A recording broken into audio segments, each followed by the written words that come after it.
Thank you, everybody. We had a very good meeting. We talked about North Korea, as you can imagine. We're very much in agreement. I think we're very unified, and we have been right from the beginning. This is something that has to stop. We all feel that very strongly. I will be speaking to President Xi tonight. We've been working very closely with China and with other countries. That phone call will take place tonight. So if you have any questions, go ahead. Mr. President, what have you been able to do to reassure South Korea given the recent tensions out?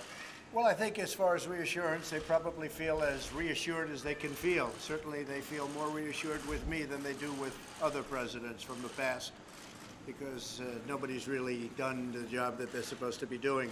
And that's why we're at this horrible situation right now. And it is a very bad situation. It's a very dangerous situation, and it will not continue, that I can tell you. So I think South Korea is very happy, and you don't mention Japan, but I think Japan is very happy with the job we're doing. I think they're very impressed with the job we're doing, and let's see how it turns out. Mr. President, were you being sarcastic when you thanked Vladimir Putin for expelling 755 diplomats from Russia? In order to reduce our payroll? Absolutely. I think you know that. I think you know that. We'll see. In fact, I was just speaking to the secretary, and we're talking about coming up with an answer. When, Rex? Tell me. By September 1st. By September 1st, we'll have a response.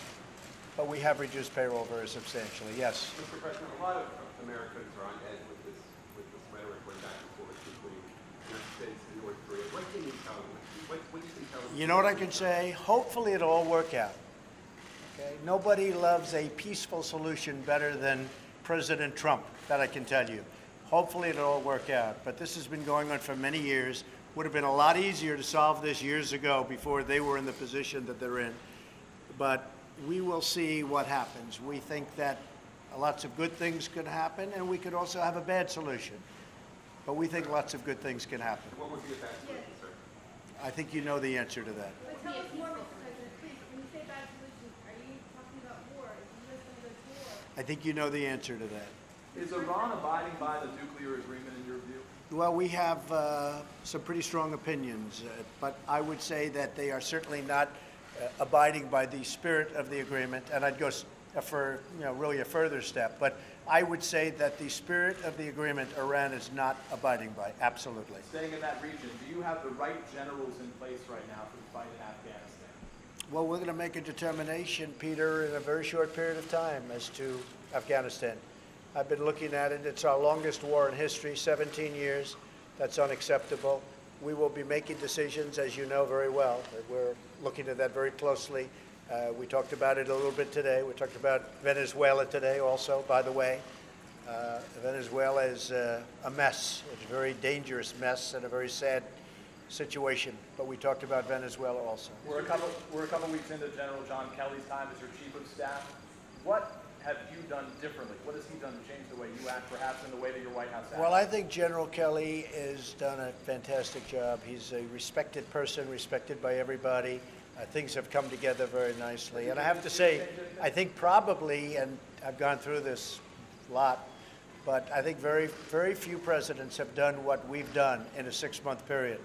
Whether it's optimism in business, whether it's a stock market, whether it's picking up $4 trillion in value with companies and equity, whether it's all of the many things, including a Supreme Court justice, regulations being cut massively. We have, I think it's 48 bills being passed in the I'm talking about legislature, not just executive orders. I think few have done anywhere near what we've done. And we'll work now on tax reform cuts. We'll never stop working on, as you know, health care. That's also working, and we're working on other things, including infrastructure. We're going to have a very big infrastructure bill. So I think nobody's done, very rarely could I say that anybody's done. I'm not sure that anybody's done what we've done in a 6-month period. But I think that General Kelly has brought a tremendous, he's brought something very special to the office of chief. I call him chief. He's a respected man. He's a 4-star from the Marines. And he carries himself like a 4-star from the Marines. And he's my friend, which is very important. Mr. President, a number of Republican senators have rushed to defense of Senator Doherty and McConnell in the last day or so. What do you make of that? And if you reached out I to don't make anyone- anything of it. We should have had health care approved. He should have known that he had a couple of votes that turned on him, and that should have been very easy to handle, whether it's through the fact that you take away a committee chairmanship or do whatever you have to do. But what happened, in my opinion, last week is unacceptable. People have been talking about repeal and replace for 7 years, long before I ever decided to be doing what I'm doing. 7 years they've been talking repeal and replace, and it didn't happen. And not only didn't happen, it was a surprise. And it was a horrible surprise. And it was very unfair to the Republican Party and very unfair to the people of this country. So I was not impressed. Now, can he do good? I think so. I think we can do very well on taxes, cuts, reform.